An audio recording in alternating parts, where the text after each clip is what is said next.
What's going on, everyone? So we're here for two reasons today. Number one, I'm making a video.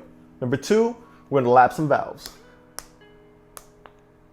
Damn it.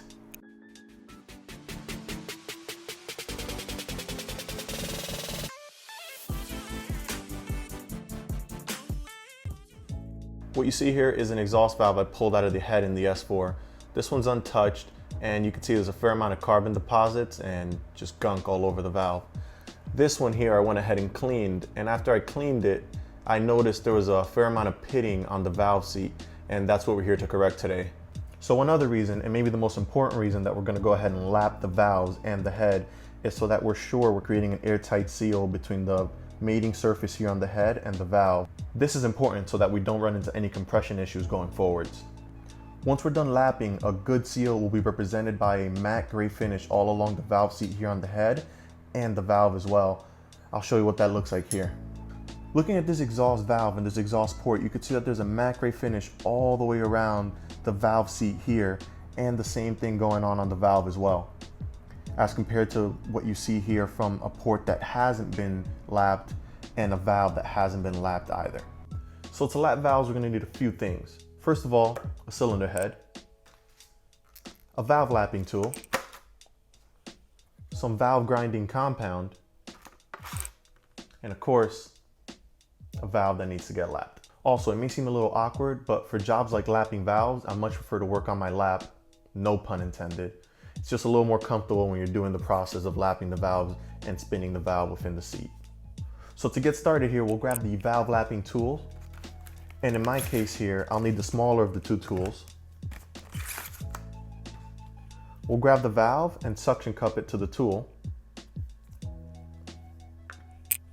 And then we'll grab the valve grinding compound. And this is one of those cases where less is more. So grab a very small amount. And we're gonna go ahead and spread it onto the valve here. What we're gonna try to do is get a nice even coat all the way around the valve seat, so that way we don't miss any part of the head. Once we have the compound spread evenly around the valve seat, we'll go ahead and insert the valve into the head.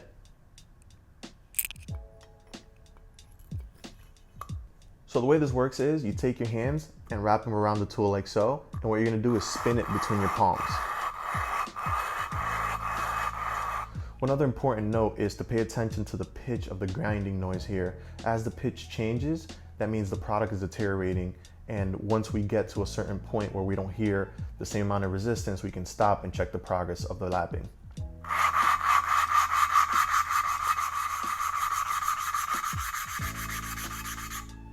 As you can see here near the end, that product didn't sound nearly as loud or as coarse as it did when we first started.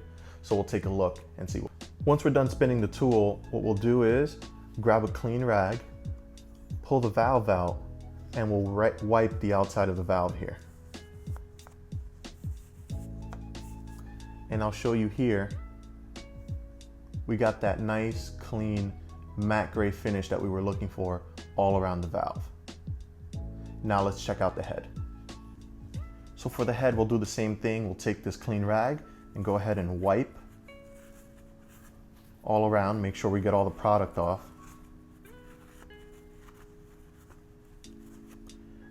And there we're looking for that same nice, clean, matte gray finish that we had on the valve. And what this means is that we have a nice seal between the valve and the head, and we shouldn't have any compression issues here. Let's get on with the rest of them.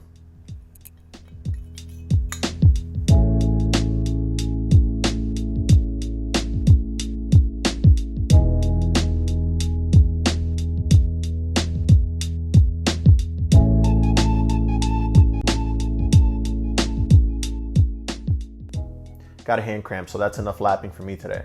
But some quick tips for all of you who decide to take on this project. Number one, remember that less is more, so don't use too much of the compound on the valve. That could just lead to issues and having compound where you don't need it. Number two, make sure you use some good valve grinding compound. Permatex is a very well-known company if you decide to go with them, and I've heard nothing but good things about their valve grinding compound, so that's an option, or anyone else you decide to go with, just make sure you use some good stuff. Number 3, once you go ahead and lap a valve to a seat on the head, don't mix and match that valve around any of the seats. Each valve in each seat could be slightly different and have slight imperfections that make them unique. So if you lap one valve to one seat, it should stay there. If you don't and move it around, it could cause compression issues later down the road. And last one, if you go ahead and lap a valve to a seat and you don't see that nice great finish all the way around, take that same valve, move it to another seat, try to lap it again. If you see that issue, it's probably the valve. Go ahead and take a new valve and lap it inside that seat again. If you're still having the same issue, that means the issue is with the seat on the heads. At that point, you should take your heads to a machine shop and get it checked out by a professional. See if there's anything you can do to correct it. If not, sadly, you need to replace it. So I hope you guys learned something today, and I hope you enjoyed the video. If you did, please drop a like. If you loved it, please subscribe. See you guys on the next one. Peace.